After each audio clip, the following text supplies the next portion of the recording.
A very good afternoon to all our viewers. You're joining me on Lunchtime News on the 1st of October. It's a brand new month. Let's first take a look at the headline making stories for this afternoon. Torrential rains being experienced around the country. Threat of dengue in the rise. Operation launched to rescue 5 elephants that fell into an agrarian well in Kakirawa. Case pertaining to Jayalalitha Jayaraman's bail plea rest scheduled for the 7th. Let's now take a look at these stories in detail, starting off with some weather news. The Met Department notes that heavy showers can be expected around the country today as well as during the afternoon and evening hours. Meanwhile, a woman died yesterday after being struck by lightning in the Eppaville area in Anuradhapura. The highest rainfall recorded in the past 24 hours was reported from the Ratnapur area with 178.1 millimeters of rainfall being experienced. The Katugastad area experienced 107.1 millimeters of rain, while 19 millimeters of rain was reported from Mathura.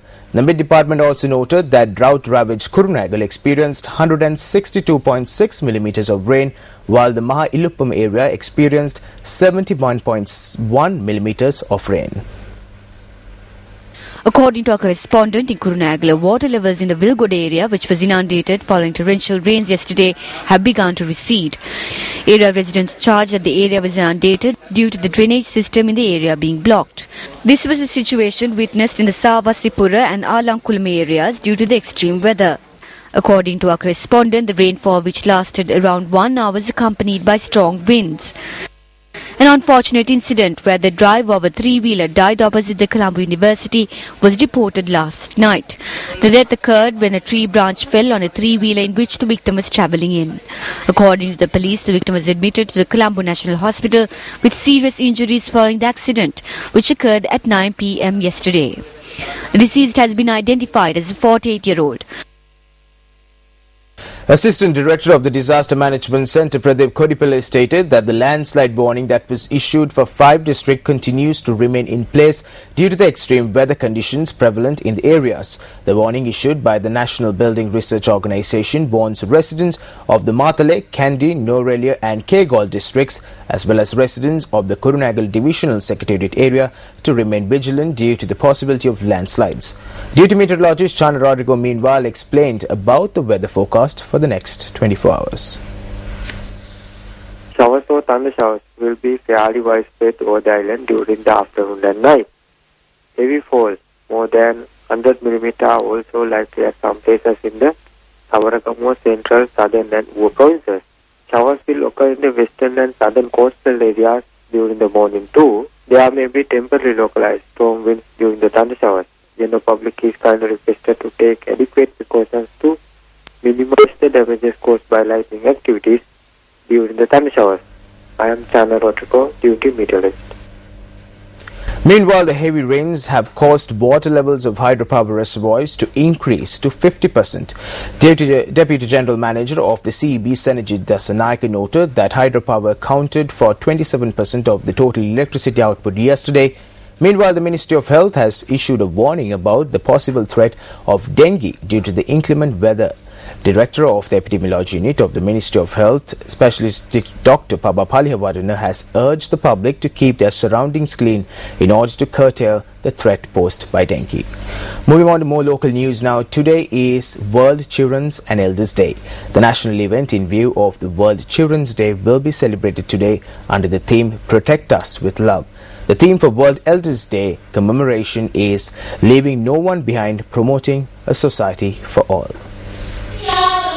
The Children's Day is celebrated on different days in many places around the world.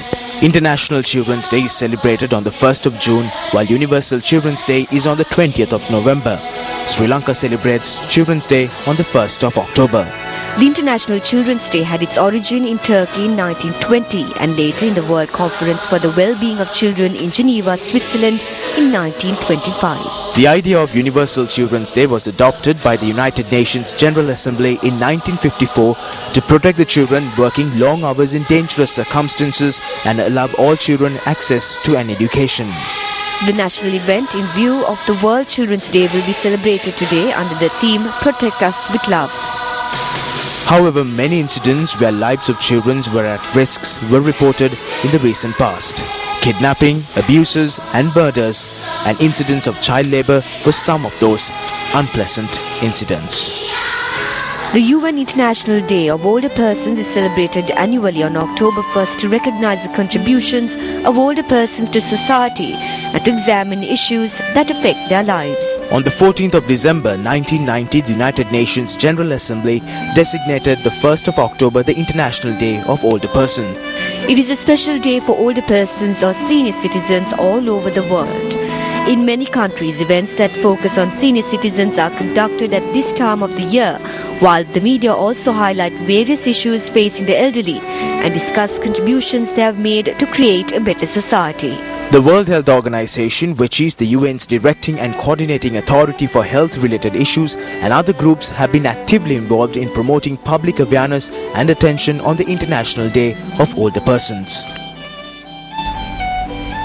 Meanwhile, President Mahinda Rajapaksa, issuing a message to mark Children's Day, notes that it is important for parents and elders to understand children and be sensitive to their needs. In his message, the President states that our children are the inheritors of our current achievements. These become more meaningful when children are inculcated with righteous and ethical values. He adds that in order to brighten the future of our children, it is important for parents and elders to understand them and be sensitive to their childhood needs, and that such an attitude would help to completely eradicate child abuse from society. Meanwhile, releasing a message to mark Elders' Day, President Rajapaksa stated that economies of many countries have been affected with the rising population of the elderly. However, Sri Lanka has been able to make the elders a strong force in assisting the economic stability of the nation. Furthermore, he added that it is pivotal to work hand in hand with the elderly population and obtain their blessing in order to make the nation a miracle of Asia. In more local news, suspects in connection to the felling of trees in a plot of land belonging to the Karuwalagaswa Pradesh Sabha in the 17-mile post area have been identified. A high-ranking official of the Karuwalagaswa Wildlife Conservation Office stated that a labourer has been identified in connection to the incident. The Wildlife Conservation Office began constructing a fire break to control the spread of forest fire in the Karuwalagaswa area. While these activities were taking place, a number of trees that were in a plot of land belonging to the Karuwalagaswa Pradesh Sabha in the 17th-mile post area were felled and cut down into blocks. The logs have been seized by the official of the Wildlife Conservation Department after complaints were lodged by area residents. The Teachers and Principals Trade Union Collective charges that the government is defrauding the salary areas of government teachers. Convener of the collective, Mahinda Jayasinghe, shared these views. According to government figures, there are 219,000 teachers in the country. Some of these teachers are individuals who have been newly appointed.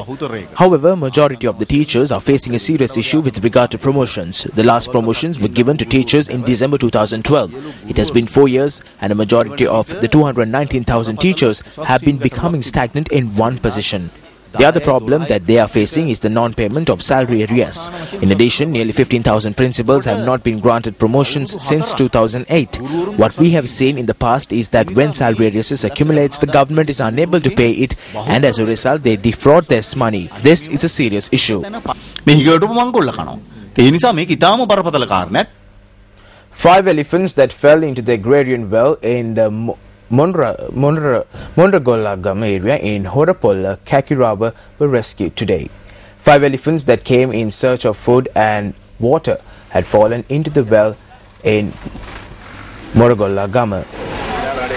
The elephants were rescued with the assistance of the wildlife officers and the police. The elephants were released to the Kalawebe area. However, it was reported that the elephants had attempted to attack the officials.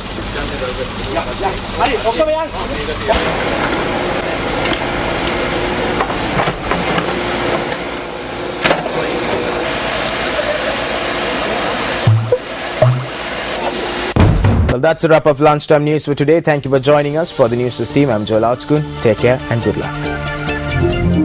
Hotline 0114